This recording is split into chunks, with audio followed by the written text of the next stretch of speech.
Morning, eighth graders. I'm gone today, but we're still going ahead with our first digital citizenship lesson for grade 8. It is called Digital Media and Your Brain. Our first unit is going to be about finding balance in our digital lives and how we can be healthy and safe with our media choices. The question we're going to be looking at today is this. How does digital media try to hook you, and what can you do about it? Sometimes we don't even know that it's happening, and I think adults and teenagers fall prey to this a lot on our cell phones. So I wish I was there. I would find out how many of you do have cell phones or some type of device that you have. I'm sure it's most of you. Hopefully you have some things in place to stay healthy and safe. But if not, maybe some of these things we talk about today can make you make some good choices. Okay, first of all, let's take a look at this image. What do you think when you see this image? Obviously, I'm not here, but just think about that in your mind. What do you think? Is this something that you see a lot? Maybe if you go to a football game or a volleyball game, are people watching the game? Or are people just on their cell phones? What about, if you're hanging out somewhere, like these students look like they're hanging out on the steps, maybe waiting for class. Think about maybe a caption you would write for this image. Is this similar to sometimes when you have maybe family over or friends over? Are you all on your phones? I know that's happened at our house before when we're all sitting around at Christmas time and you look around and everybody has their phones out. So we have to say, okay, enough phones, put them away. Let's actually talk to each other. A habit is something that we do automatically without thinking. Okay, I know when it comes to my device, my cell phone, sometimes I'll just be sitting there at home. I really don't need anything on my cell phone, but just because it's a habit, I'll pick it up and I'll scroll through all of my apps. And, I'll look at Instagram, I'll look at Facebook, I'll look at X and see if there's anything new. And it's really just a habit. It's not because I'm looking for anything in particular. So think about that. Do you have a habit with your device also? We're going to watch this video next. And I want you to think about these questions as we're watching. What media habits did the teens talk about? Which features of design hooked them? Do you think their media habits add value and meaning to their lives? I check my phone a lot. More than I can count. I check it usually when I wake up in the morning. Before school, on the bus ride to school. During school. A couple times each class. At lunch. Probably check it at break. After school. Walking home. While I'm doing homework. I'm constantly checking my phone until I go to bed. For me personally, the positives of social media are the biggest probably that I feel connected. It's a way for me to talk to my friends at all times. When I don't have it, it really feels like I'm on another planet.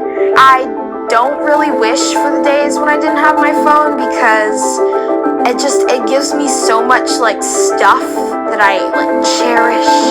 I think I really enjoy social media when I am discussing issues with like-minded people or talking about things I'm very passionate about. I like to make artwork and write, and so sometimes I'll use that as a platform to display my art. It's fun. I like posting, I like editing pictures. It's just fun to be able to talk to my friends all the time. Yeah, I never really feel depressed or anything like that. Just because there's always somebody to talk to and always somebody that's there for you. That's kind of a good thing about social media. It has definitely created a pressure for people to keep on doing it, and I know that it's basically to keep them on the app. The autoplay kind of helps me binge watch because if I don't get to the remote and click back, then it's just going to start playing. It is hard to keep track of the episodes and hours when you're binge watching. I think that is definitely a part of it. I only have to wait 3 seconds to see what happens next, so I watched about 10 to 12 episodes in a day one time when I still was home from school, and I finished the first season in one day.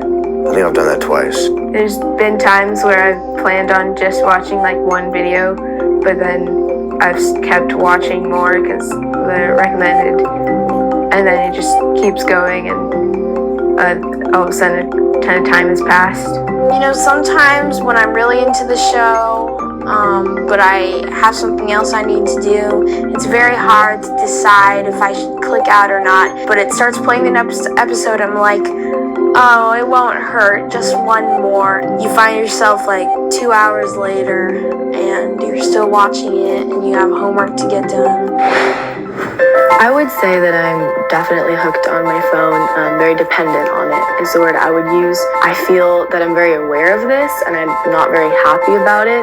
Sometimes I wish that social media didn't have as much of an impact on my life. I'll work, and then every once in a while I'll be like, okay, I'll take a break, and then I'll go back and check again, and then I'll check for too long, and then I waste a bunch of time that way.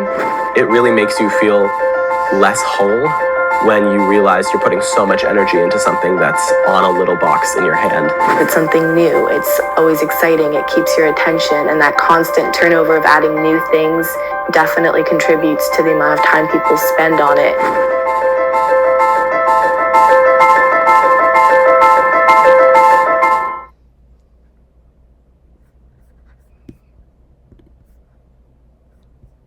Okay, next we're going to talk about two terms. The first one is addictive design. So addictive design is features or aspects of a device or app that are intended to hook the user into frequent use. So things like adding likes in Instagram, that is addictive design. You want to see how many likes you can get and things like that. A feedback loop is a response to something you do or post online that causes your brain to experience a temporary moment of pleasure. So these are comments, likes, things like that. You know, the streaks in Snapchat, I don't know if that's still a thing, but that would be an addictive design feature. You know, people don't want to get off of those apps because there are things embedded in those apps that are intended to hook the user and to hook you into staying on those apps and checking them constantly. Humane design, on the other hand, is different than addictive design and the feedback loop. Humane design are features or aspects of a device or app that prioritize what's good for people's lives. So, for example, in Netflix, when it will stop after a while and say, "Are you still watching?" And just that's a thing that's embedded into Netflix that reminds you, hey, are you still watching this? And you can kind of stop and think, maybe I should get up and do something else, go outside, stop watching TV. But there are different apps that have some humane design things embedded into them. That's the end of the presentation. However, we are going to do a little activity. So in just a minute, your substitute is going to hand out a worksheet. We are going to take a grade for this for Mrs. Hill's class, so make sure you're working hard, make sure you're doing what you're supposed to be doing. You can work in partners. You only need to fill out one per partner, but make sure you write both of your names on the worksheet, please. Otherwise, we're not going to be able to give you credit for this, okay? This worksheet is called Humane or a Brain Drain. So directions for part 1, it says, for each app described, underline or highlight examples of humane design features. Then answer the questions. I do have highlighters and pencils and pens around the library. Feel free to borrow those. Just put those away when you're done. So I'm just going to read this first one to you. It says, Sam downloaded a meditation app to help him mentally prepare for soccer games. The app allows Sam to choose whether he would like alerts and how many he wants each day. The alerts suggest tips for relaxing and focusing based on Sam's goals. They suggest things he can do on his own, like taking 5 deep breaths to relax or doing stretches to relieve stress. So the question you're answering is this: would this app add value or meaning to Sam's life? And why or why not? Please write in complete sentences. This is ELA class. And make sure you explain your answer by saying why or why not. Okay. Also, underline or highlight the examples in each paragraph if you can find them. So you'll do that on both of these apps. Then on the back, for part 2, you are going to choose a device app or website that you spend a lot of time using. It could be Snapchat, it could be Instagram, it could be YouTube, whatever you and your partner decide. And then think about the different features it has and whether they are humanely designed or addictively designed. Then add them to the T-chart below. Review the examples in part 1 to help you decide which features should go where.